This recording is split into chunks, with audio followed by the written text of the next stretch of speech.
Trading റിസ്ക്കിയാണോ? ട്രേഡിങ്ങിൽ എന്തുമാത്രം risk ഉണ്ട്? ഇത് വളരെ ഇമ്പോർട്ടൻ്റ് ആയിട്ടുള്ള ടോപ്പിക്കാണിത്. നമ്മൾ ഇന്ന് ഈ വീഡിയോ ഡിസ്കസ് ചെയ്യാൻ പോകുന്നത് ട്രേഡിങ്ങിലുള്ള റിസ്കിനെ പറ്റിയാണ്. ട്രേഡിങ്ങിൽ ശരിക്കും പറഞ്ഞാൽ ഈ റിസ്ക് ഡിപ്പെൻഡ് ചെയ്യുന്ന രണ്ട് ഫാക്ടേഴ്സ് ഉണ്ട്. ഒരെണ്ണം നമ്മൾ ഏത് തരം ട്രേഡറാണ്, that is our trading style. രണ്ടാമത്തത് നമ്മൾ ഏത് സെഗ്മെൻറ്റിലാണ് നമ്മൾ ട്രേഡ് ചെയ്യുന്നത്. ഒന്നാമത്തെ ട്രേഡിംഗ് സ്റ്റൈലാണ് നിങ്ങൾ ഏത് തരം ട്രേഡറാണ്.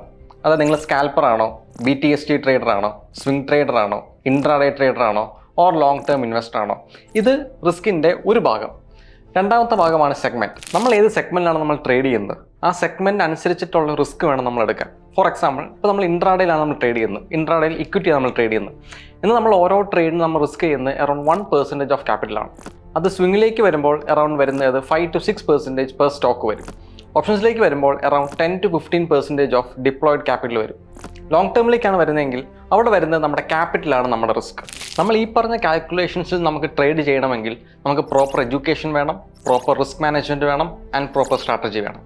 സോ ഇൻ ഷോർട്ട്, നമ്മൾ റിസ്കിനെ പറ്റി പറയുകയാണെങ്കിൽ നമ്മൾ തീർച്ചയായിട്ടും നമ്മുടെ ഇനിഷ്യൽ സ്റ്റേജസിൽ നമ്മൾ ലോസ് ഉണ്ടാക്കും. പക്ഷെ നമ്മൾ ലോസ് ഉണ്ടാക്കുകയാണെങ്കിൽ തന്നെ അത് കാൽക്കുലേറ്റഡ് ലോസ് ആയിരിക്കും. സോ നിങ്ങളൊരു ബിഗിനർ ആണെങ്കിൽ നിങ്ങൾ ഒരിക്കലും എന്നെക്കൊണ്ട് ഇത്ര റിസ്ക് എടുക്കാൻ കഴിയും, എനിക്ക് ഓൾമോസ്റ്റ് എൻ്റെ ക്യാപിറ്റൽ 20% പോയാലും എനിക്ക് പ്രശ്നമില്ല, ആ ഒരു മൈൻഡ് സെറ്റിൽ നിങ്ങൾ ട്രേഡ് ചെയ്യാതെ പെർ ട്രേഡിന് നിങ്ങൾ ജസ്റ്റ് നിങ്ങളുടെ ക്യാപിറ്റലിൻ്റെ ഒരു 1 or 2% മാക്സിമം നിങ്ങൾ റിസ്ക് ചെയ്യുക. എന്നാൽ നിങ്ങൾക്ക് ഈ ഒരു ഗെയിമിൽ നിങ്ങൾക്ക് ലോങ് ടേമിലേക്ക് സസ്റ്റെയിൻ ചെയ്യാൻ കഴിയും.